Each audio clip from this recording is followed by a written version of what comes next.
Emily Dolton, the change in social and how it's changing and also where it's going. It's a heavier shift towards what the creative is doing. I'm totally confused. I would say it's largely a messaging issue. You reckon? That is changing at such a rapid pace. The ones that don't adapt will get left behind quicker. I also think those that do adapt will rise quicker as well. Absolutely.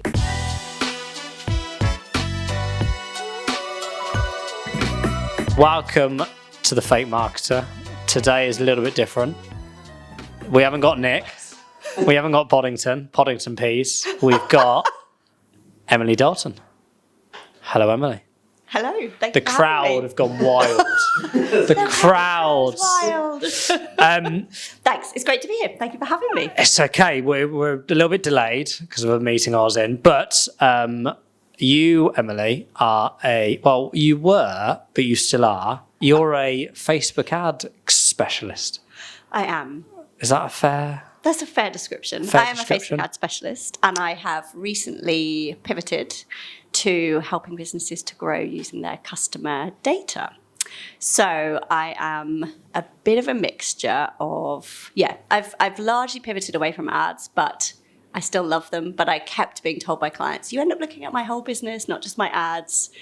Why don't you look at all of this? And I was like, yes, that's what I've done my whole career. So hence the leap. But yes, let's use ad strategist for today's conversation. I wasn't going to use the word. Good. I wasn't going to use the word strategist. That's way too big a word for me. Let's make that really clear. But yeah, let's go ad strategist. How did it all start, and how long have you been running ads for? So my background is, I'm not going to give you a blow-by-blow for 20 years, but my background is that I've always worked with data, and I worked for Bravissimo. Do you know the lingerie company? Yeah, I know Bravissimo. For 11 years, running their sales forecasting and looking at all of their customer buying behaviour. And it's a great business because everything that is done for the benefit of the customers, which is, every business says that. The reason why I'm smiling, a girl that I went to school with, she worked there. Oh, who? Lindsay Chapman. Yes. Oh my gosh. Randomly, Lindsay and I used to sit like 2 seats from each other. Lindsay and I many years ago. Go back. But what I laughed is when she got a job at Bravissimo is that Lindsay's quite, and that's not the right word. Well endowed, is that the right word? Yeah. But it always made me giggle because I was like, as if you then got a job there, Lindsay. As if. So that's why I'm giggling. Yeah. But anyway. Edit all this bit out about poor Lindsay, who's probably like, yeah, thanks. I'll see Lindsay. She'll be like, She's a ledge, to be fair. She is a ledge. She's a good girl. Okay, so you're at Bravissimo. So I worked for Bravissimo, and so all the work that I did there was all around looking at how the sales were forecast and also at how customers buy and what the customer buying journey was. And then when I went self-employed, I knew I wanted to work with smaller businesses, but in a similar way, helping them to grow using their data and using those insights. And one of the ways that I thought would be good to do that would be to move into paid social, because I knew the customer buying behavior side of things, but I didn't necessarily know slightly smaller businesses. So, running to tens of millions revenue, I was going to be working with businesses who are smaller than that. So I moved into paid ads and loved it. It's a fascinating world, as I'm sure you would agree, James. It's an interesting world, isn't it? It is. And it's changed dramatically. And that was something I wanted to, obviously, when we would sort of give a quick text on LinkedIn, which was what we're going to talk about today. And it's that sort of the change in social and how it's changing, how it has changed, and also where it's going. Because obviously with what you do now, obviously there's some massive change in the e-commerce space. A lot of people are going more native. So they're using things like TikTok Shop and Facebook Shop, and I don't have the answer to this, but something Nick and I spoke about in the past is, actually, will anyone have an e-commerce store in the future? Or will it just be a TikTok shop or a Facebook shop? Obviously, that's not going to be any time soon, but obviously you look further down the line. So that's what I wanted to sort of get onto today.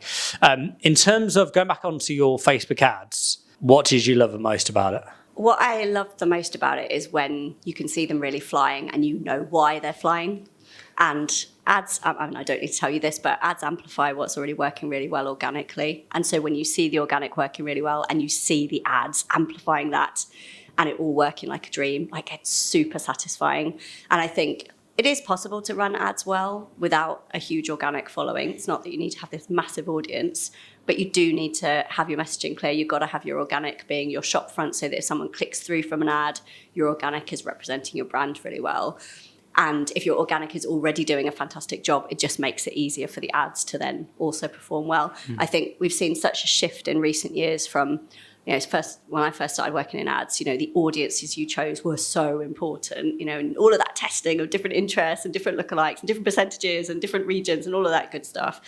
Now, of course, it's a much broader audience that is doing most of the work, and it's a heavier shift towards what the creative is doing, and because we're seeing that actually broad audiences are working much, much better, outperforming interest-based almost all in many situations, not every situation, but in many situations. But because we're going Sorry. clunk, Sorry. but because we're going out to broader audiences, the creative has to do a much harder work. So you've got to really be calling in your ideal audience, which again is so much easier if your organic is already working well and you know how to speak directly to your customers brilliantly and your prospects.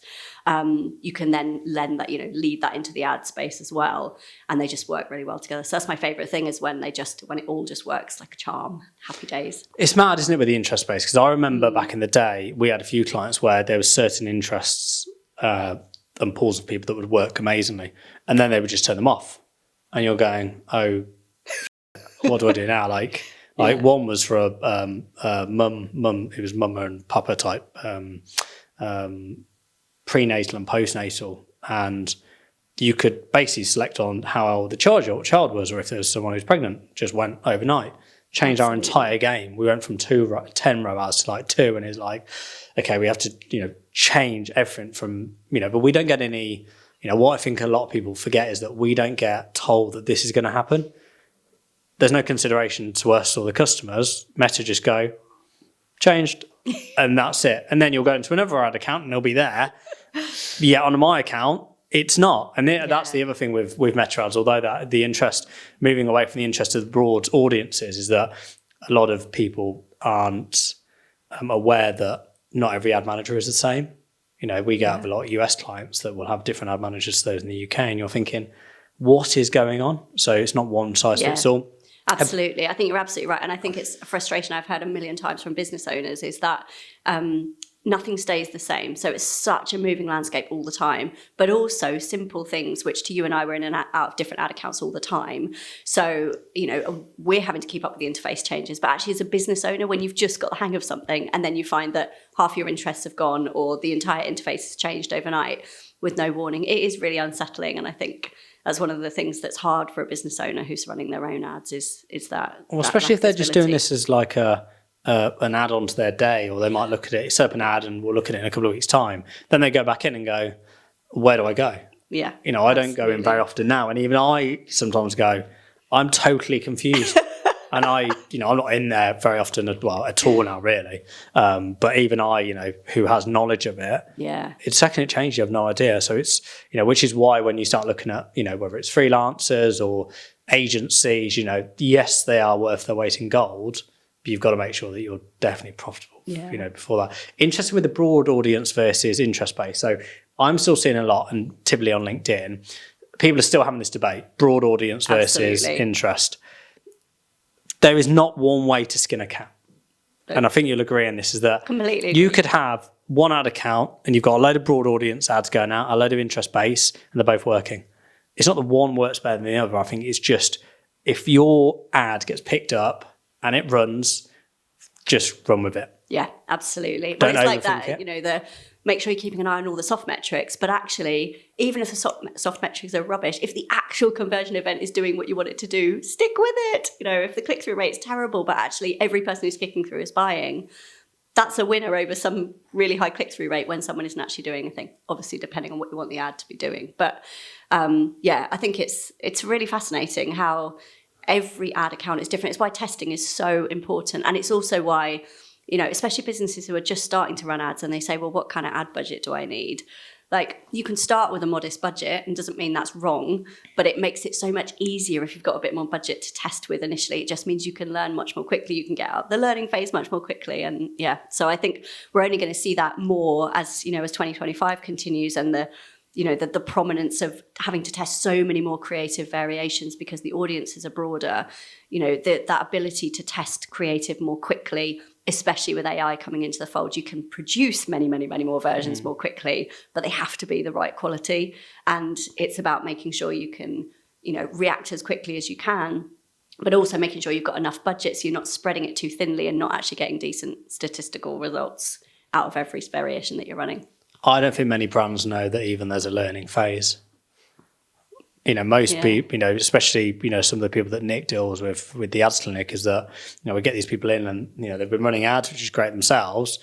They're still sat in learning phase because they're not spending enough budget and all they're doing is just wasting money. Yeah, absolutely. Or optimizing for awareness. And it's like, well, but your objective of using paid social is conversion. You want someone to spend some money with you. Yeah. The awareness campaign is going to give you that. It's going to give you awareness. Yeah. These algorithms are very, very intelligent. If they want to get you a sale, you have to optimize for sale or lead gen or whatever it may be. Absolutely. And naturally, if you want somebody to buy from you, it's going to cost you a lot more per person than it is for somebody to just see your ad. But there's definitely a place for engagement and awareness ads, for having that omnipresence, for people feeling like they're seeing you all over the place, especially in recent years when organic reach, people feel like nobody's seeing my posts, and they're right, because it used to be you posted something organically and most of your audience saw it. Of course, in recent years, it's now, you're lucky if it's 5 or 10% of your organic audience who see it. And I think sometimes businesses feel disheartened and think, well, what's the point in spending all this time doing the organic? But actually, of course, when someone sees their ad, one of the first things they often do is click through to the organic profile. And if that is then showing as not being up to date or not aligned with the current ads that are running, it's really damaging for the brand. But that's why it's important to be in a position where you're doing both, but you're not in a position where it ends up feeling hugely arduous, that you're just kind of stuck on this treadmill of creating content after content after content. It's about having a strategy in place that makes the two parts work really well together. I've got a bit of a bugbear of organic. It's shit, isn't it? It is brutal. It is brutal for businesses producing. Insta, for example, you see it and it's never seen again, and it's never seen again. The churn is just so fast, and I think sometimes people feel like they need to do more and more and more and more, and actually that isn't always the case. You can click through. If let's say you see a brilliant ad and you click through, and an account is posted on even once a day or even 3 times a week. Actually, if those pieces of content are really strong, that's much better than doing 3 different things a day on Insta, but actually it's all kind of the same. It's not really talking to your audience properly. It's not delivering your message properly. It's not doing what you want it to do. It's definitely quality over quantity. You've got to be regular, but you don't need to be. I see organic as it's, like you said before, it's that, the lights are still on. Yeah. I weirdly I think it was last weekend, I was looking to hire a camper van, and there's one in Salvan Way and went on to the Instagram account, and it hadn't been updated since 2023. Yeah. So it instantly makes you think, I messaged them, they haven't messaged back, so I'm guessing the business is just no longer trading. Fine. But already I've gone, they probably won't reply to this.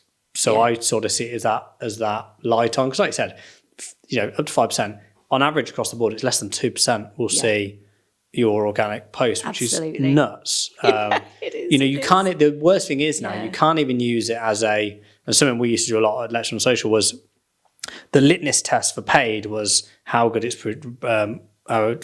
performed on organic. Yeah. Problem is, it gets shown to so few bloody people on organic. It's quite hard to go, okay, this is better than that one. So, and obviously it's so cheap to test now, especially on paid. Absolutely. Why would you produce all that content just for organic and then hope one's good enough to put on paid? These platforms aren't silly, are they? They want you to spend money. Yeah. Just play the game. Yeah. It's so cheap. As long as you're doing it well, though. I think that the risk is that I sometimes find business owners who are a little bit earlier in their journey come saying, I want to run ads because I'm not getting sales, and they think that turning ads on is going to fix that. But actually, they have to know what their messaging is. Using organic, that's a really. It's time or money, isn't it? So you can either spend the money testing and learn more quickly, or you can spend the time doing the organic and learn more slowly, but it doesn't cost you the money. But it's when people have done lots of testing with organic, not getting the sales, and then think that adding money is going to fix the situation, which sometimes it does if it's just a question of people not seeing their content. But actually, if it's that they're not getting their messaging right, then ads aren't going to fix that. That's just going to be pouring money. What percentage of which would you say, of those two issues, What percentage? Either or. Do you mean what percentage of businesses don't get their messaging right versus what percentage of businesses don't get their content seen by enough people? Correct. I would say it's largely a messaging issue. You reckon? I do, only because...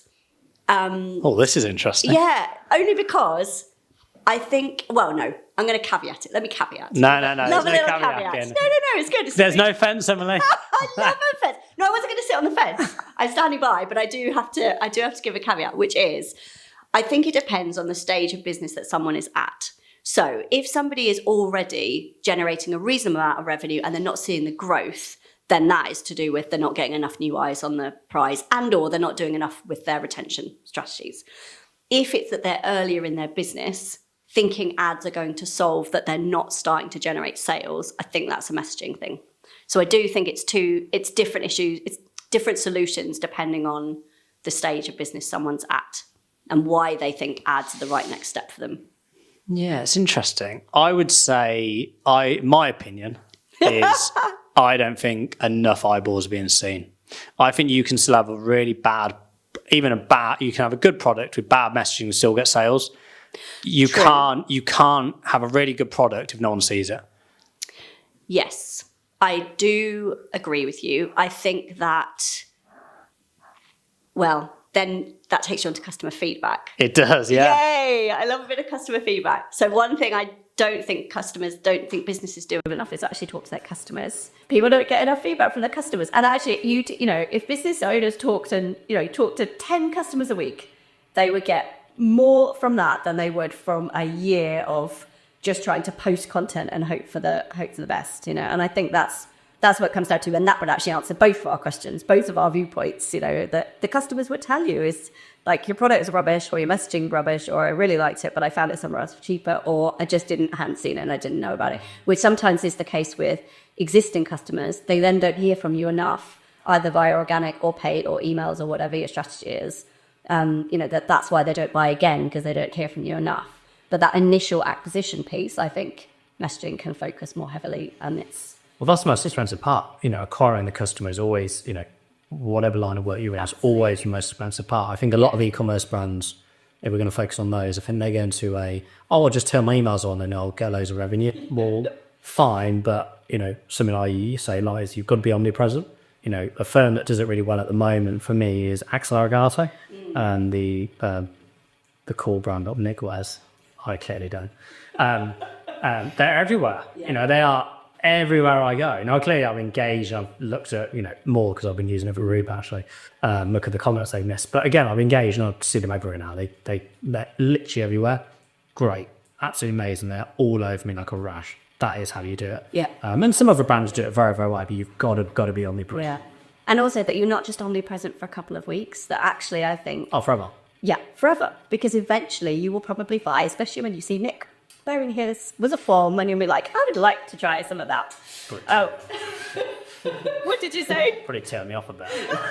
Okay, it's probably Tara's nose out to give it. Yes, absolutely. And I think, in the coming year, AI is going to become such a big thing, not just with Bruce comments, which is super important and awesome, but also in terms of creative and in terms of community. Like, there's going to be so much more content produced because AI is going to make that possible. There's going to be a lot more engagement happening, but it's going to be a much smaller proportion of it that's actually real, true engagement.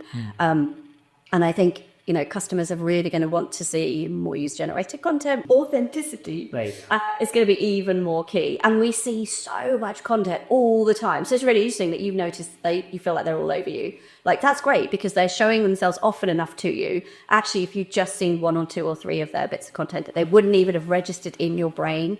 And I think that is changing at such a rapid pace. We are so into short form video. We don't, I read this really interesting book last year about, how our focus has just decreased so much. We don't, even the way that we read media and the news, like we don't read long form content nearly as much as we used to. We just want instant. It's like gratification, for better or for worse. But I think we're really going to see more of that coming into this year, and that need for omnipresence and that need for rapidly changing creative. Creative's going to tire much more quickly. And again, speaking to customers is going to be absolutely key for that. Keeping on track of your comments.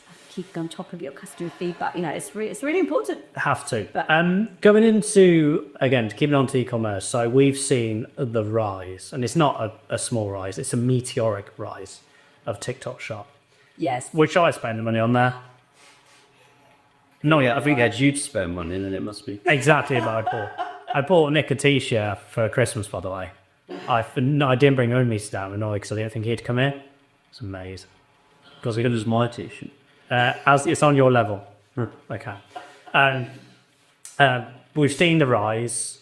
It is eclipsing what anyone ever thought. Although Nick and I did do a podcast, 3 years ago when Facebook Live came, and we said if they could incorporate the e-commerce size, it's like the not HMV, what's it called? The shopping channel. What was it called? UVC. QVC. Thank you. Yes. Imagine that online, and obviously, Facebook didn't get it right. They didn't nail it. TikTok absolutely nailed it. Absolutely. From what you do in terms of data now, what's the benefits of jumping on TikTok shop apart from obviously the commerciality, because obviously it's amazing. But how does that sort of tie into what you're now doing? Well, I think it's a really instinct shift. You're completely right. TikTok have done it fabulously. Saw a really interesting talk a few weeks ago by a guy from Lux Collective who got into that really early. It was fascinating. Like to your point about meteoric rise. I mean, they've just absolutely flown. I think the risk to brands is that it's another social media platform and they don't own the data. So that is a trickier beast than having it all run through Shopify or WooCommerce or whatever. So it's about how much data and visibility TikTok are going to allow / continue to allow businesses to see, and how much they're going to be able to take from demographics and the buying journeys and all of that, and how that will dovetail with the various platforms that people are using to monitor their data and make decisions. At the moment, something like Shopify, a triple whale, for example, you've got quite a lot of visibility there. I mean, the attribution piece is always complex, and it is only going to get more and more and more complex with each year that passes as the number of touch points that goes up. I'll never do it right anyway. First, someone always be moaning. Yeah. It's mine, or it's mine. Exactly. Yeah, it's never right. God, just how much you're making, just do all this one and just... Yes, we've got to go for simplifying it as much as possible, because otherwise you could just get stuck in this ever turning circle of attribution nightmares. But I do think that will be really interesting to see as the on-platform purchasing continues, how that impacts not only the organic side, as in the native sites of the brands, whether anybody ever comes, from TikTok Shop and then buys directly from the brand's own site, what that buying journey is going to look like, or whether actually it's a completely different set of customers who buy on TikTok Shop. Can't get my words out. Who buy on TikTok Shop versus people who buy on the brand's own website, whether that's two distinct groups with very different buying journeys and possibly very different demographics and different buying patterns, particularly with things like products that go viral on an organic TikTok, if that's then converting into a purchase from the shop, because that's the product that the brand is promoting on there. It'd be interesting to see if they tend to be customers who only buy from a brand once, because they haven't actually been through that gloriously long, detailed buying journey. They haven't bought into the brand as much because they bought off seeing one viral video. Or it might be that we end up seeing the opposite, that because people feel like they really know the brand, they really know, let's say it's the founder or the marketing team doing the TikToks, it might be that because they've got to know them on the organic channel, that actually they buy more into the brand when they buy through the shop, rather than buying directly through the brand's own website. So it's going to be really interesting to see the data pan out on that and the buying behaviour. I think that brands are going to be very careful, because I think, obviously, like you said, they don't own the data. It'll be interesting to see how TikTok develop that. Yeah. I think TikTok actually are a lot easier and have a lot more focused around keeping their clients, i.e. the B2B businesses on there happy. Yeah. Giving them more access to stuff, being a lot more, like the customer service is incredible in comparison to Meta, like chalk and cheese. So clearly they've got some really good things going for them. I think brands are going to have to be a little bit careful, because if they don't give the keys to the castle to the brands and they own the data entirety all the time, they're going to have to change their business models and go, okay, how do we now do that? TikTok Shop is so frictionless. You can make a purchase in less than a second. They know your address and you don't have to think. You don't even look at, and they're very clever on even the way they put in their delivery fees. You don't really see it, and it's done so quickly. You made an order. That, in comparison to going over to Shopify, WooCommerce, whichever site, putting in your details again, I don't think, unless I really wanted it, I don't think I'd do it now. Yeah, it's really interesting, isn't it? And I completely agree with you. And I think we're already seeing the switch to, as a sort of a different, sort of outside the social media space, but similar kind of thought process. Already we're seeing that people are searching ChatGPT instead of using Google. And even 6 months ago, the thought of us being like, oh, it's a bit of a faff. You've got to search on Real, and then you've got to read through the results. And then you have to figure out which page you want, and then you've got to try and think, and whereas on ChatGPT, you can just go in, search for the same thing. It just gives you the whole answer. It's exactly what you want.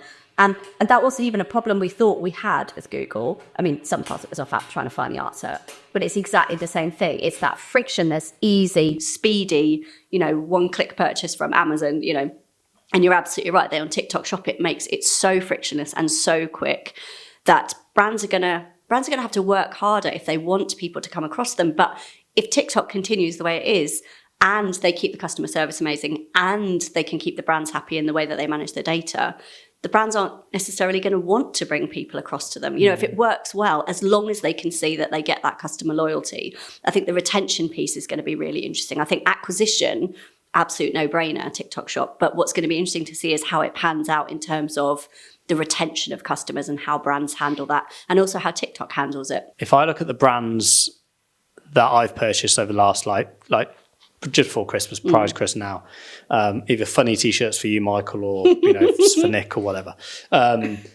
or stuff for the kids. These aren't brand items. Now, I'm not a brand person, so it's not like I would go out specifically and go, I want to buy a couture or some like I'm not a brand type person. Maybe with things like running trainers potentially, because but running's a little bit different. But I've got all the things I've bought, I couldn't tell you the brand is. It's stuff that has gone viral and I've gone, oh, that's quite cool. Yeah.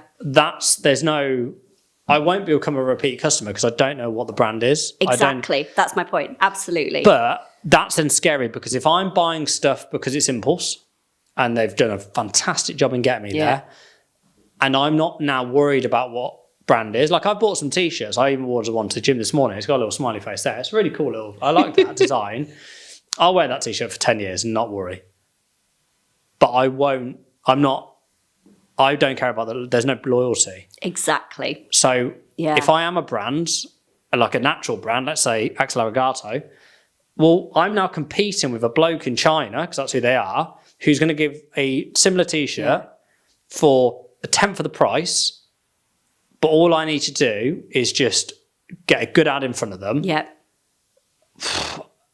You've got to get some proper brand loyalty. Absolutely. And how then do you do that? Which is obviously why TikTok Live comes in. Yeah. There's a guy called The Culture Club. And it's a guy, you'd have probably seen his videos, Michael, in America, that looks at sneakers and sees if they're real or not. And he does like coin flips to see. You may have seen them. But he goes live now every week and he sells T-shirts. But they're all his own stuff now. Yeah. From his T-shirt shop, Isn't that from his shop in interesting? America. He's flying these stuff out. Flying them out. But he's been consistent over that period of time, and he's built his followers, and they know him as a person, and that's really different from your t-shirt purchase, isn't it? 100%. Yeah, it's really interesting. But that's then a personal brand. Yes. That's not an Axel Arigato. Yes. So then how do you... It's interesting to see where it goes. But the data side for me is the bit where, obviously my background, love getting into the weeds of it. Yeah. If you don't have that, you obviously you've got some great analytics within these platforms, TikTok especially. But what is that going to mean further down the line? If you can't access who is or isn't purchasing and the demographics behind them, how can you, to your point earlier, actually reverse engineer that and start looking at what messaging is right, what messaging isn't correct? Don't know. Absolutely. And I think also it's really hard for established brands who aren't necessarily a personal brand.